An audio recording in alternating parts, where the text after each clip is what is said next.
Halo everyone, Assalamualaikum warahmatullahi wabarakatuh.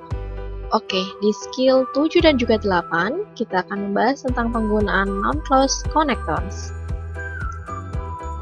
Pada bagian ini, di skill 7, kalian akan belajar tentang penggunaan non-close connectors. Dan di skill 8, kita akan membahas tentang penggunaan non-close connectors or subject. Oke, let's check this out.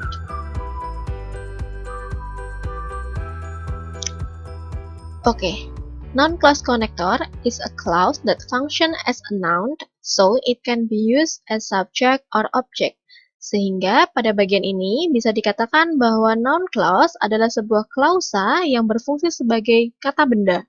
Jadi, dia bisa berfungsi sebagai penggunaan subjek atau objek. Mari kita cek pada contoh kalimat di bawah ini. Pada kalimat pertama, I don't know why he said such a thing. Pada kalimat ini, dinyatakan bahwa kata why he said such thing atau klausa pada penggunaan ini, dia adalah non-clause as object. Pada kalimat ini bisa dicek bahwa I, dia berfungsi sebagai subjek, don't know, berfungsi sebagai bentuk predikat atau kata kerja utama, diikuti oleh penggunaan non-clause as object. Pada kalimat kedua, why he said such things is obvious. Pada bagian ini, noun clause-nya berfungsi sebagai bentuk subjek. Dan is di sini adalah sebagai bentuk predikat. Bisa dikatakan bahwa noun clause, ketika dia berfungsi sebagai subjek, maka posisinya tetap berada di awal kalimat dan diikuti oleh bentuk predikat seperti contoh pada kalimat kedua, yaitu is. Dan ketika dia menjadi objek, maka posisinya harus setelah kata kerja utama atau predikat. Seperti contoh pada kalimat pertama, I don't know, bentuk predikatnya adalah don't know, dan dia diikuti oleh penggunaan non-clause as object. Oke, pada bagian ini, non-clause connectors yang bisa kalian gunakan ada what, when, where, why, how, whether, if, dan juga that. Ketika dia posisinya menjadi subjek, maka formula yang bisa digunakan adalah konektor, subject, verb, object, predikat, object. Diingat, di sini bentuk objeknya optional ya, jadi boleh berbentuk apa saja atau dalam bentuk form apa saja. Bisa noun, bisa adjective, bisa adverb, ataupun yang lainnya. Seperti contoh di bawah ini, what she did last night was amazing. Di situ akan ada dua verb, yaitu bentuk did dan juga was, dan juga objeknya. Last night di situ posisinya adalah sebagai bentuk adverb of time, dan amazing adalah bentuk dari penggunaan object of complement, atau bisa disebut sebagai juga adjective. Kemudian ketika dia menjadi objek, maka formula yang kita pakai adalah subject, predikat, konektor, subject, verb, object. Seperti contoh di bawah ini. Sally explained what she did last night. Pada bagian ini pun akan ada dua bentuk verb, yaitu explain dan juga did, di mana yang satu menjadi bentuk predikat atau kata kerja utama, dan yang satunya menjadi bentuk verb, yang mana dia mengikuti penggunaan klausa. Di situ kembali lagi, last night bentuknya adalah adverb of time. Jadi, pay attention, kalian akan bertemu dengan dua verb dalam kalimat ini. Jadi, harus tahu manakah verb dalam klausa dan verb yang menjadi bentuk predikat. Jangan sampai salah. Oke, sekarang supaya kalian lebih paham lagi, boleh langsung kalian kerjakan. Jadi, kalian bisa langsung mencoba exercise yang sudah saya berikan di bawah ini.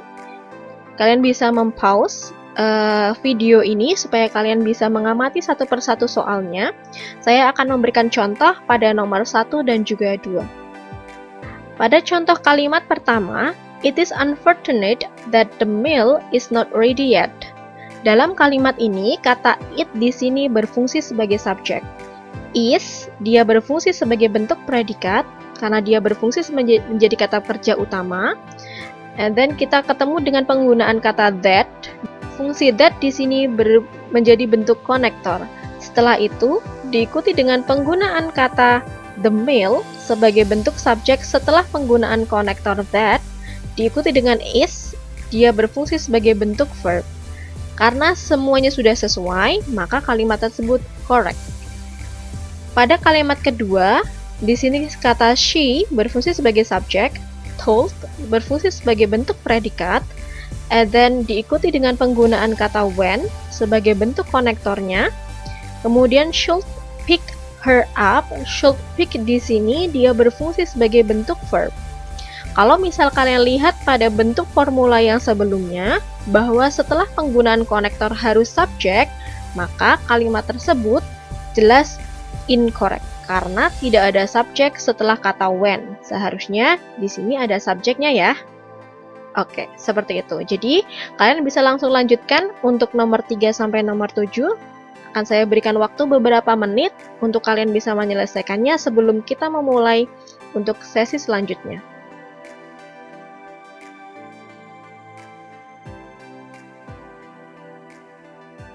Oke, kita akan lanjut ke sesi selanjutnya. Pada skill 8, kalian akan belajar tentang penggunaan non-clause connectors or subject. Kenapa disebut non-clause connectors or subject? In some cases, a non-clause connector is not just a connector. Jadi, pada bagian ini, si konektor itu sendiri tidak hanya berfungsi sebagai bentuk konektor atau penghubung, but it can also be the subject of the clause at the same time. Jadi, si konektor itu sendiri sudah bisa berfungsi sebagai subjeknya. Sehingga nantinya setelah kata who atau konektor who, what, and which, kalian tidak perlu menuliskan subjek ulang. Seperti contoh yang sudah saya berikan. Yang pertama, I know what happened yesterday. Di skill 7, kalian akan menemukan bahwa setelah penggunaan konektor, kita harus menulis subjek ulangnya kan? Nah, pada bagian ini, si konektor itu sendiri seperti kata what di sini sudah berfungsi sebagai subjek, sehingga kita tidak perlu menuliskan ulang pada subjeknya setelah kata what di sini. Sehingga pada bagian ini, I berfungsi sebagai subjek, know sebagai predikat, what di sini berfungsi sebagai konektor dan juga subjek, happened berfungsi sebagai bentuk verb. Pada bagian ini, non-clause konektornya berfungsi sebagai objek. Dan pada contoh selanjutnya, who come to my house can be my friend. Pada bagian ini, kata who diikuti langsung oleh bentuk verb, kemudian can be di sini berfungsi sebagai bentuk predikat. Sudah jelas? Jadi pada bagian ini, bentuk non-clause-nya tidak perlu menuliskan subjek ulang setelah penggunaan konektor. Berbeda dengan skill 7 tadi, di mana kalian harus menuliskan konektor, setelahnya harus subjek. Seperti itu.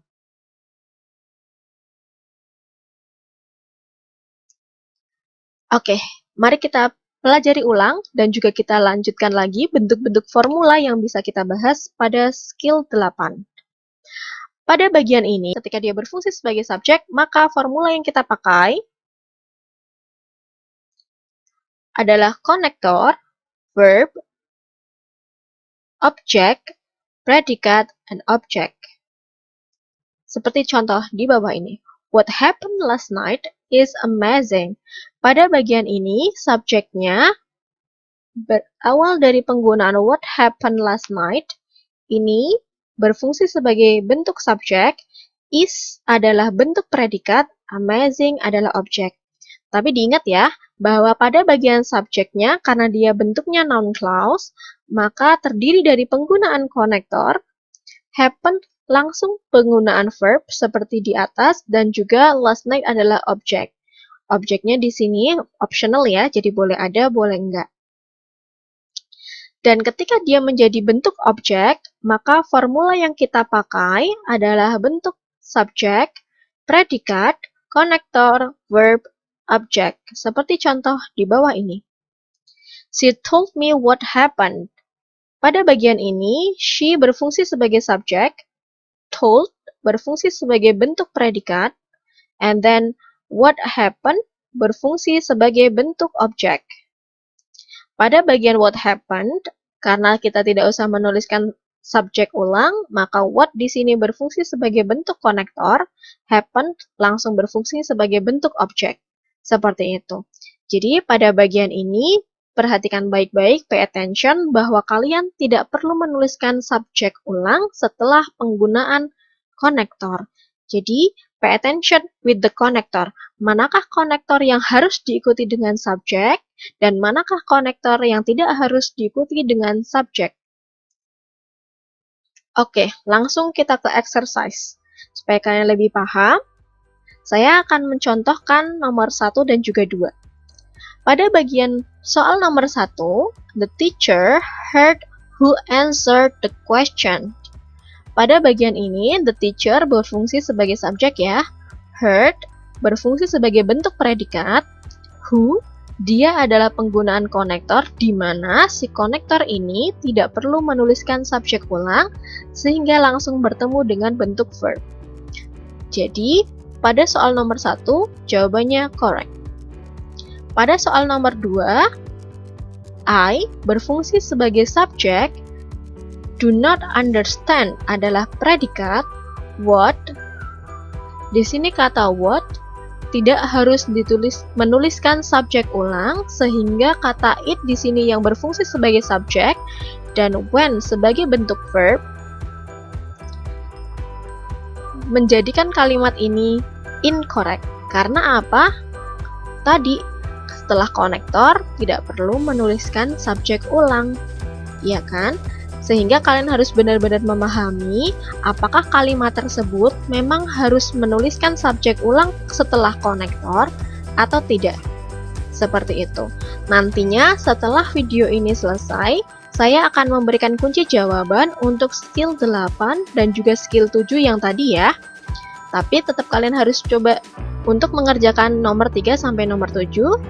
Diperhatikan baik-baik manakah subjeknya, manakah predikatnya, manakah penggunaan konektor, dan juga apakah si konektor tersebut harus diikuti oleh subjek dan juga verb.